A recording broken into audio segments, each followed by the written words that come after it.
Hi hello friends, എല്ലാ കൂട്ടുകാർക്കും മൗനരാഗം സീരിയലിൽ നിന്നത്തെ നല്ലൊരു എപ്പിസോഡിലേക്ക് തന്നെ സ്വാഗതം കേട്ടോ. ചാനൽ ആദ്യമായിട്ടാണ് കാണുന്നുണ്ടെങ്കിൽ ഒന്ന് സബ്സ്ക്രൈബ് ചെയ്ത് ലൈക്ക് ചെയ്ത് സപ്പോർട്ട് ചെയ്യണേ. അങ്ങനെ നമ്മുടെ സരിയു ഷാരി എടുത്ത് പറയേണ്ട അവൾക്ക് 3ാം ക്ലാസ് വരെയുള്ള പഠിപ്പേ ഉണ്ടായിരുന്നുള്ളൂ. അത് കഴിഞ്ഞപ്പോഴേക്കും അവളുടെ പഠിപ്പ് നിർത്തിയതാ അവളുടെ അമ്മമ്മയും അവളുടെ അച്ഛനും കൂടിയിട്ട്. എന്നിട്ട് അവൾക്കിപ്പോൾ എന്തൊക്കെ സൗഭാഗ്യങ്ങളാണ് വന്നിരിക്കുന്നത്. അവളുടെ അമ്മയുടെ വയറ്റിലായുള്ള സമയത്ത് തന്നെ അവളുടെ അമ്മമ്മയും അവളുടെ അച്ഛനും കൂടി ചേർന്നിട്ട് അവളും ഇല്ലാതാവാൻ വേണ്ടി മരുന്ന് കൊടുത്തതാ. പക്ഷെ അപ്പൊ അവൾ ഇല്ലാതായില്ല, അവളുടെ ശബ്ദം മാത്രമേ ഇല്ലാതായുള്ളൂ. എന്നിട്ട് 3ാം ക്ലാസ് വരെ പഠിച്ചവൾക്ക് വീണ്ടും ശബ്ദം കിട്ടി. ഇന്ന് അവൾ ഇംഗ്ലീഷ് വരെ പറയും. ഈ സൗഭാഗ്യങ്ങളുടെ കൊടുമുടിയില അവൾ ഇപ്പൊ ഇരിക്കണത്. അത്രയും സൗഭാഗ്യങ്ങളുടെ കൊടുമുടിയിൽ അവൾ ഇരിക്കേണ്ട ഒരു ആവശ്യമില്ല എന്നൊക്കെ ഇങ്ങനെ പറഞ്ഞുകൊണ്ടിരിക്കട്ടെ. സരിയു വിഷമത്തോടെയാണ് പറഞ്ഞതൊക്കെ ഷാരി കേട്ടോണ്ടും ഇരിക്കുന്നുണ്ട്. സരിയു പറയണ്ട്, അവളെല്ലാം തട്ടിയെടുത്തു, എല്ലാ സൗഭാഗ്യങ്ങളും അവൾക്ക് കിട്ടി. ഈ പ്രായത്തിൽ തന്നെ അവളെല്ലാം നേടിയെടുത്തു. ഇനി അവൾ നേടിയെടുക്കണതൊന്നും എനിക്ക് സഹിക്കാൻ പറ്റില്ല. അതുകൊണ്ട് അവൾ ഇല്ലാതായേ പറ്റൂ. എൻ്റെ ജീവിതമോ ആദ്യം എൻ്റെ സ്വന്തം അച്ഛൻ ഞാൻ എൻ്റെ അമ്മയുടെ അടുത്ത് പ്രസവിച്ച് കിടന്നപ്പോൾ തന്നെ എടുത്തു മാറ്റി എന്നെ ചതിച്ചു. പിന്നെ എന്നെ വർഷങ്ങൾക്ക് ശേഷം അന്വേഷിച്ചു വന്നു എൻ്റെ പെറ്റമ്മ. അവരിപ്പോൾ എന്നെ ചതിച്ചു. അതിനുശേഷം ഞാൻ എന്തിനാ ജീവനോട് എടുക്കണത്? ഒരാളെ സ്നേഹിച്ചു, മനോഹർ എന്ന് പറഞ്ഞിട്ടുള്ള അവൻ എന്നെ ചതിച്ചു. എന്തിനാ എന്റെ ജീവിതം മാത്രം ഇങ്ങനെ? അമ്മ ഒരു ജോത്സ്യടുത്ത് പോയി നോക്കിയപ്പോ ആ ജോത്സ്യം പറഞ്ഞില്ലേ 26 വയസ്സ് കഴിയുമ്പോ എനിക്ക് ദശാസന്ധിയാണെന്ന്. അതേമേ, എനിക്ക് ദശാസന്ധി തന്നെയാണ്. പക്ഷേ അതിന് പൂജകളും വഴിപാടുകളും ഒന്നും ചെയ്യേണ്ട ഒരു കാര്യവുമില്ല. ഞാൻ തന്നെ ചെയ്യും. കല്യാണിയുടെ മനോഹറിന്റെ മരണം, അതിനുശേഷം ഞാൻ സമാധാനമുള്ള ഒരു ജീവിതത്തിലേക്ക് പോകും. അതായത് മരണത്തിലേക്ക്. ഞാൻ മരിച്ചാലും കുഴപ്പമില്ല, എൻ്റെ മോൾക്ക് ഞാൻ ആ ഒരു വിധി വരുത്തില്ല. എൻ്റെ അച്ഛനും പെറ്റമ്മയും എന്നോട് ചെയ്ത ചതിയുണ്ടല്ലോ, ആ ചതി ഒരിക്കലും ഞാൻ എൻ്റെ മോളോട് ചെയ്യില്ല. അതുകൊണ്ട് അവളെ സുരക്ഷിതമായിട്ടുള്ള കൈകളിൽ ഏൽപ്പിച്ചിട്ടാണ് ഞാൻ മടങ്ങി പോകുന്നത്. മോളെ, നീ അത് ഞാൻ കാര്യമായിട്ട് തന്നെയാ പറയണത് എന്ന് പറഞ്ഞിട്ട് കണ്ണ് നിറഞ്ഞ് സരിയു ഇങ്ങനെ നിൽക്കുക കേട്ടോ. പിന്നീട് കാണിക്കണത് നമ്മുടെ താരേനെയാണ്. താര നമ്മുടെ സായാഹ്നത്തിലേക്കാട്ടോ വന്നിരിക്കണത്. നമ്മുടെ മുത്തശ്ശി അവിടുത്തെ വാർഡനോട് പറയുന്നുണ്ട്, താരക്ക് എല്ലാവരും ഉണ്ട്. താരനെ കുറിച്ച് ഞാൻ പറഞ്ഞിട്ടില്ലേ വാർഡനോട്? ആ, ഓർമ്മയുണ്ട് എനിക്ക്. താരയും താരയുടെ മോളും ഭയങ്കര സ്നേഹത്തിലായിരുന്നല്ലോ. ഇപ്പൊ എന്ത് സംഭവിച്ചു? മോളായിട്ട് തെറ്റിയോ എന്ന് അവിടുത്തെ ആ പുള്ളിക്കാരത്ത് ചോദിക്കുമ്പോഴേക്കും ആ മുത്തശ്ശി പറയുന്നുണ്ട്, അത് എന്താ സംഭവിച്ചൊന്നും അറിയത്തില്ല. അമ്മയും മോളും ഭയങ്കര സ്നേഹത്തിലൊക്കെ തന്നെയായിരുന്നു. അത് മാത്രല്ല, താരനെ ഇത്രയും നാൾ നോക്കിക്കൊണ്ടിരുന്നത് ചന്ദ്രസേനൻ സാറാണല്ലോ, കിരണിന്റെ അച്ഛനെ. കിരണിന്റെ അച്ഛന്റെ വീട്ടിലെങ്കിലും താരക്ക് പോവായിരുന്നു. അല്ലെങ്കിൽ കിരണും കല്യാണൊക്കെ 2 കൈ നീട്ടി താരനെ സ്വീകരിക്കും. ഇവിടെ താരനെ നിർത്താൻ പറ്റില്ല എന്ന് വാടൻ പറയണം. കാരണം താരക്ക് എല്ലാവരും ഉണ്ട്. ഇവിടെ ആരും ഇല്ലാത്തവർക്കുള്ള സ്ഥലമാണ്. ഇപ്പൊ ഈ മുത്തശ്ശി അമ്മൂമ്മക്കാണെങ്കിൽ പോലും ഇവിടെ വരുന്ന സമയത്ത് ആരും കൂടെ ഉണ്ടായിരുന്നില്ല. അതുകൊണ്ടിട്ടാണ് ഇപ്പൊ ഇവിടെ നിർത്തിയത് എന്നിങ്ങനെ പറയണം. പക്ഷെ താരയുടെ കാര്യം അങ്ങനെയല്ലല്ലോ. താരക്ക് എല്ലാവരും ഉണ്ട്. സ്വന്തം മോളുണ്ട്, സ്നേഹിക്കാൻ കുറെ പേരുണ്ട്. പിന്നെ എന്താ താരെ ഇവിടേക്ക് വരുന്നത്? താരക്ക് എന്തോ വലിയ വിഷമമുണ്ടെന്ന് തോന്നണല്ലോ എന്ന് മുത്തശ്ശി എടുത്താത്ത വാർഡൻ പറയുമ്പോഴേക്കും മുത്തശ്ശി പറയുന്നുണ്ട്, അതെ, എന്തോ വലിയൊരു വിഷമമുണ്ട്. പക്ഷെ അതെന്താന്ന് പറയുന്നില്ല. അപ്പോ ഇവിടെയുള്ള കാര്യം കിരണിനോടും കല്യാണിയോടും പറഞ്ഞേ പറ്റൂ. കാരണം ഇവിടുത്തെ അന്തേവാസികളൊക്കെ ആ രീതിയിലാണ് കിരണും കല്യാണിയൊക്കെ നോക്കുന്നത്. അപ്പൊ അവരെ വിഷമിപ്പിക്കുന്ന തരത്തിൽ അല്ലെങ്കിൽ അവരുടെ കാര്യങ്ങളൊക്കെ ഞങ്ങൾക്കും അറിയിക്കണ്ടേ? താര വേണ്ടെന്ന് പറയാണ്. മുത്തശ്ശി പറയണ്ടേ, താര പറയണത് ഏറെക്കുറെയൊക്കെ എനിക്ക് മനസ്സിലാക്കാൻ പറ്റുന്നുണ്ട്. കാരണം കല്യാണി മോള് കൂടെ കുറച്ചു നാളെ നിന്നോളെങ്കിലും കല്യാണി മോളുടെ ആ ഒരു സംസാര രീതിയൊക്കെ ഞാൻ പഠിച്ചെടുത്തിട്ടുണ്ടായിരുന്നു. അതുകൊണ്ട് താരയുടെ വിഷമം ഞാൻ ചോദിച്ചു മനസ്സിലായിക്കോളാം. 2-3 ദിവസം ഇവിടെ നിൽക്കട്ടെ. അതിനുശേഷം താരനെ കുറിച്ച് കിരണിനോടും കല്യാണിയുടെ അടുത്തൊക്കെ പറയാം. ശരി, 2-3 ദിവസത്തേക്ക് ഞങ്ങൾ ആർക്കും പറയുന്നില്ല. പക്ഷെ അത് കഴിഞ്ഞാൽ താരനെ വേണ്ടപ്പെട്ടവരെ അറിയിച്ച് താരനെ ഇവിടുന്ന് മാറ്റും എന്ന് വാർഡൻ പറയാണ്. അതിനുശേഷം അമ്മോ പറയണ്ട് ശരി എന്നാന്ന് പറഞ്ഞിട്ട് താരനെയും കൂട്ടിക്കൊണ്ട് അവിടെ നിന്ന് പോകുമ്പോ വാർഡൻ പറയണ്ട്, ഒരു കാര്യം ചെയ്യാം, നമ്മുടെ ഭാനുമതി അമ്മയുടെ അടുത്തേക്ക് വേറൊരു അമ്മയാണ് ഇപ്പൊ കിടക്കുന്നത് റൂമില്. ആ 2 പേരുടെ റൂം ഷെയർ ചെയ്യണത്. ആ അമ്മേനെ വേറെ റൂമിലേക്ക് മാറ്റാം. താര ഭാനുമതി അമ്മയുടെ കൂടെ കിടന്നോ എന്ന് പറയാണ്. ശരി എന്ന് താര തലയാട്ടുന്നുണ്ട്. അങ്ങനെ നമ്മുടെ അമ്മ താരനെയും കൂട്ടിക്കൊണ്ട് റൂമിലേക്ക് പോണ സമയത്ത് അവിടെ 2 ആൾക്കാർ നിൽക്കുന്നുണ്ട് കേട്ടോ. അതായത് വേറൊരു അമ്മയും ഒരു ചേച്ചി നിൽക്കുന്നുണ്ട്. അപ്പൊ അവരുടെ അടുത്തേക്ക് നമ്മുടെ ആ താരനെ കൊണ്ടുപോകണം അമ്മമ്മ. എന്നിട്ട് പറയുന്നുണ്ട്, നിങ്ങൾക്ക് താരനെ കണ്ടു പരിചയമുണ്ടാവില്ലായിരിക്കും, പക്ഷെ ഞാൻ പറഞ്ഞിട്ടില്ലേ താരയുടെ മകൾ സരിയുവിനെ കുറിച്ച്? ആ, പറഞ്ഞിട്ടുണ്ടല്ലോ. താരക്ക് എല്ലാവരും ഉണ്ടല്ലോ. താര എന്തിനാ പിന്നെ ഇങ്ങോട്ട് വന്നത്? ആരും ഇല്ലാത്തവർക്കാ ഇവിടെ അഭയകേന്ദ്രം. താരക്ക് സ്നേഹിക്കാൻ അറിയാവുന്ന ഒരു കൂട്ടം ആൾക്കാർ താരയുടെ കൂടെ തന്നെ ഇല്ലേ? പിന്നെ എന്ത് പറ്റിയെന്ന് ചോദിക്കുമ്പോഴേക്കും അമ്മമ്മ പറയണ്ട്, എന്ത് പറ്റിയെന്ന് അറിയില്ല, മനസ്സിൽ എന്തോ വിഷമം കയറിയിട്ടുണ്ട്, പക്ഷെ അത് തുറന്നു പറയുന്നില്ല.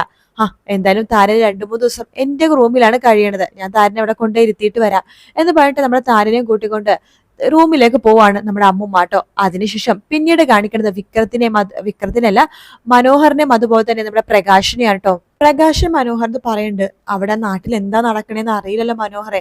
എന്റെ മക്കളാണെങ്കിൽ എനിക്ക് എന്തെങ്കിലും സംഭവിക്കുമെന്ന് വിചാരിച്ചിട്ട് പേടിച്ചിട്ട് എന്റെ അടുത്ത് ഒരു കാര്യങ്ങളും തുറന്നു പറയുന്നില്ല. അവിടെ അവർക്ക് കുഴപ്പമൊന്നും ഉണ്ടാവില്ല അങ്ങളെ. അവരുടെ ഏറ്റവും വലിയ ശത്രുവായിരുന്നു ഗംഗപ്രസാദ്. അവൻ പോയപ്പോ തന്നെയാ അവർക്ക് ഏറ്റവും കൂടുതൽ സമാധാനം. അത് നീ പറഞ്ഞ ശരിയാടാ. എന്തൊക്കെ പറഞ്ഞാലും ഇനിയിപ്പോ നീ പുറത്തിറങ്ങാണെങ്കിൽ സരിയും അതുപോലെ നിന്നെ രണ്ട് കൈതിട്ട് സ്വീകരിക്കുമല്ലോ. നിനക്ക് നിന്റെ മോളുടെ കൂടെ സുഖമായിട്ട് ജീവിക്കാം എന്നൊക്കെ പറയാണ്. നീ ചെയ്തത് വലിയ കാര്യം തന്നെയാ മനോഹറെ, ഗംഗേനെ കൊന്നത് എന്ന് പറയുമ്പോഴേക്കും അങ്കിളെ അതിനെ മനഃപൂർവ്വം ചെയ്തതല്ല. ഞാൻ പറഞ്ഞല്ലോ, അന്ന് കാർത്തികയുടെ വിവാഹ ദിവസം അന്ന് ഓഡിറ്റോറിയത്തിൽ സരയും കുഞ്ഞും വരും എന്ന് വിചാരിച്ചിട്ടാണ് രാവിലെ തന്നെ അവരെ കാണാൻ വേണ്ടി ഓഡിറ്റോറിയത്തിനോട് ഒളിച്ചു നിന്നത്. ഞാൻ മതിൽ ചാടി അവിടെ ഒളിച്ചു നിൽക്കുന്ന സമയത്താണ് ഗംഗപ്രസാദ് മതിൽ ചാടി വന്നത് ഞാൻ കണ്ടത്. അവനോട് എന്തെങ്കിലും കുഴപ്പമുണ്ടാക്കുമെന്ന് എനിക്കറിയാം. അതുകൊണ്ട് അവൻ കാണാതെ എന്നോട് വിളിച്ചു നിന്നു. മുഹൂർത്ത സമയത്താണ് അവൻ തോക്കായിട്ട് അങ്കിളിന്റെ മകൾ കാർത്തികയുടെ വരന്റെ നേരെ തോക്ക് ചൂണ്ടി നിന്നപ്പോ കിരൺ സാറ് അവനെ അവിടെ നിന്ന് മാറ്റിയത്. പക്ഷെ അന്ന് അത് ചെയ്തില്ലായിരുന്നെങ്കിൽ കാർത്തിക മാത്രമല്ല അവിടെ ഉണ്ടായിരുന്ന കുറെ പേര് അന്ന് ഇല്ലാതായേനെ. എനിക്കറിയാം അങ്കിളെ, അവന്റെ സ്വഭാവം മറ്റാരെക്കാളും നന്നായിട്ട് എനിക്കറിയാം ഗംഗപ്രസാദിന്റെ സ്വഭാവം.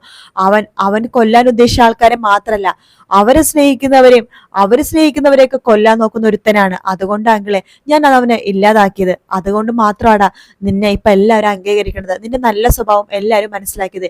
ഇപ്പൊ സരയോ പോലും മനസ്സിലാക്കിയില്ലേ എന്നൊക്കെ പറയാണ്. അങ്ങനെ പറഞ്ഞുകൊണ്ടിരിക്കെ തന്നെ അവിടേക്ക് നമ്മുടെ ജയിൽ വാർഡ് സൂപ്രണ്ട് വരുന്നുണ്ട് കേട്ടോ. എടാ മനോഹർ, നിനക്കൊരു സന്തോഷ വാർത്തയുണ്ട്. ചന്ദ്രസേനൻ സാറിന്റെ റെക്കമെൻഡേഷൻ ആയിരിക്കും. അതെ, നിനക്ക് നാളെ പരോൾ അനുവദിച്ചിരിക്കുക. നേരാണ് സാറേ. അതേടാ നേരാടാ. നീ പരോളിന് ഇറങ്ങിയിട്ടേ നിനക്ക് സുഖമായിട്ട് ഭാര്യയുടെ മകളുടെ കൂടെ ജീവിക്കാം. പിന്നെ പരോളിന് ഇറങ്ങിക്കുമ്പോ നീ നിന്റെ പഴയ സ്വഭാവം എടുക്കരുത് എന്ന് പറഞ്ഞിട്ട് സൂപ്രണ്ട് അവിടെ നിന്ന് പോവാണ്. പ്രകാശം പറഞ്ഞു, കോൾ അടിച്ചല്ലോടാ. എന്തായാലും നാളെ പരോളിന് പോകുമ്പോ സരുവിന്റെ മോളുടെ കൂടെ നിനക്ക് ജീവിക്കാലോ. സരുവിനെ എത്രമാത്രം ആക്സെപ്റ്റ് ചെയ്തെന്ന് അറിയില്ല അങ്കിളെ. എന്തായാലും മോളെ എനിക്ക് കാണാലോ, അത് മതി. എടാ സരു നിന്നെ മനസ്സിലാക്കിയടാ, അതുകൊണ്ടല്ലേ നിന്നെ കാണാനൊക്കെ വരുന്നത്. അങ്ങനെയാങ്കില് ഞാനും വിചാരിക്കണത്, നാളെ എന്റെ മോളുടെ കൂടെ എനിക്ക് നിൽക്കാലോ, കഴിയാലോ. അതേടാ. പിന്നെ അവിടെ പോകുമ്പോ നീ കാര്യങ്ങളൊക്കെ നന്നായിട്ട് മനസ്സിലാക്കണം കേട്ടോ. നീ ഇവിടെ ഉണ്ടായ സമയത്തൊക്കെ എനിക്ക് ഭയങ്കര ആശ്വാസമായിരുന്നടാ. എന്തോ നീ ഇവിടെ കൂട്ടുള്ളത് എനിക്ക് ഭയങ്കര സമാധാനമാണ് എന്നൊക്കെ പ്രകാശം പറയുമ്പോ മനോഹർ പറഞ്ഞിട്ട്, ഞാൻ പോയിട്ട് വരില്ല അങ്കിളെ. പിന്നെ അങ്കിളിനെ പുറത്തിറക്കാൻ വേണ്ടി കിരൺ സാറും കല്യാണിയൊക്കെ നോക്കുന്നുണ്ടല്ലോ. അങ്കിളെ മൊഴി മാറ്റി പറഞ്ഞാൽ മതി കോടതിയിൽ. എടാ അങ്ങനെ മൊഴി മാറ്റി പറയാൻ പറ്റുമെന്ന് എനിക്ക് അറിയില്ല. പക്ഷെ എനിക്ക് എന്റെ പെമ്മക്കളുടെ കൂടെ ജീവിക്കണോടാ. അതിനു വേണ്ടി ഞാൻ എന്ത് വേണമെങ്കിലും ചെയ്യും എന്ന് പ്രകാശം പറയാണ്. എന്തായാലും നീ പോയിട്ട് വാ, നല്ല നല്ല കാര്യം, പോയിട്ട് സുഖമായിട്ട് വാടാ എന്നൊക്കെ പറയാണ് പ്രകാശം. മനോഹറിന് അത് കേൾക്കുമ്പോൾ ഭയങ്കര സന്തോഷമാവുന്നുണ്ട് കേട്ടോ. പിന്നീട് കാണിക്കുന്ന സരയൂനെയാണ്. സരയു നമ്മുടെ ഷാരിയുടെ അടുത്തേക്ക് നിൽക്കുക കേട്ടോ. അപ്പൊ ഷാരി പറയണ്ട്, അല്ല മോളെ, താരനെ കാണാൻ പോകുമ്പോ കിരണും കല്യാണിയൊക്കെ അന്വേഷിക്കില്ലേ? അവരന്വേഷിച്ച് വീട്ടിലേക്ക് വരില്ലേ? അറിയില്ല, വരുമ്പോ വരട്ടെ. എന്തായാലും ഞാനായിട്ട് അവരെ കാണാതായ കാര്യമൊന്നും പറയാനൊന്നും പോകുന്നില്ല എന്ന് പറയാണ്. അല്ല, താരക്ക് മെസ്സേജ് അയക്കുമല്ലോ. ഇനി കല്യാണി അടുത്തെങ്ങാനും മെസ്സേജ് അയച്ചതിൽ പറയോ? അല്ല, കല്യാണി മോളെ സൂക്ഷിക്കണം എന്ന് മെസ്സേജ് അയക്കുന്നതല്ലേ താര. അതുപോലെ തന്നെ നിന്റെ കാര്യങ്ങളൊക്കെ തുറന്നു പറയോ?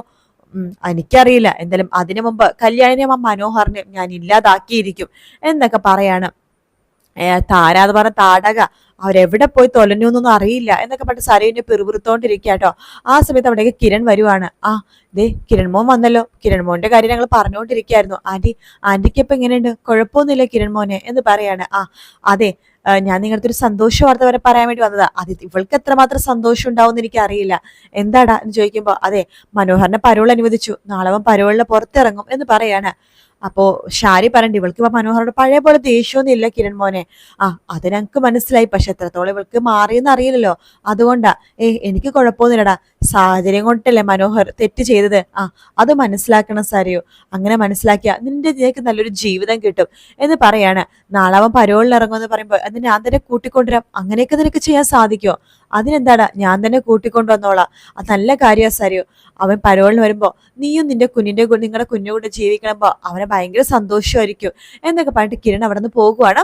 ആ സമയത്താണെന്നുണ്ടെങ്കിൽ നമ്മുടെ ഷാരി എടുത്ത് സരിയോ പറയണ്ട്, കണ്ടില്ലേ അവൻ പരോളിൽ ഇറങ്ങാൻ വേണ്ടി പോവാ. അപ്പൊ അവന്റെ മരണം അടുത്തു. മോളെ, അവനെ കൊന്നുകഴിഞ്ഞാൽ നിനക്ക് ജയിലിൽ പോകേണ്ടി വരില്ലേ? ഇല്ല, അവൻ മരിച്ചു കഴിഞ്ഞാൽ കല്യാണിനെയും കൊല്ലും. അതിനുശേഷം എന്ത് വേണേലും സംഭവിച്ചാലും എനിക്കൊരു കുഴപ്പമില്ല മോളെ. ഒരാള് തെറ്റുകാരനാണെങ്കിലും അയാളെ കൊല്ലണതൊക്കെ തെറ്റ് ശിക്ഷയല്ലേ, കോടതി എനിക്ക് എന്ത് വേണമെങ്കിൽ ശിക്ഷ തന്നോട്ടെ അമ്മേ, പക്ഷെ അവനെ ഞാൻ തീർത്തിരിക്കും, എന്തോരം പെമ്പിളായിട്ട് ജീവിതമാണ് തൊലച്ചത്, അവൻ ഞാൻ കൊന്നിരിക്കും എന്നൊക്കെ പറയുന്ന ഭാഗത്തോടെയാണ് ഇന്നത്തെ എപ്പിസോഡ് തീരുന്നത് കേട്ടോ. വീഡിയോ ഇഷ്ടപ്പെട്ട ലൈക്ക് ചെയ്യുക, സബ്സ്ക്രൈബ് ചെയ്യുക, കമന്റ് ചെയ്യുക. മറ്റൊരു വീട്ടിൽ കാണാം ഫ്രണ്ട്സ്. എല്ലാവർക്കും ടേക്ക് കെയർ, ബൈ ബൈ.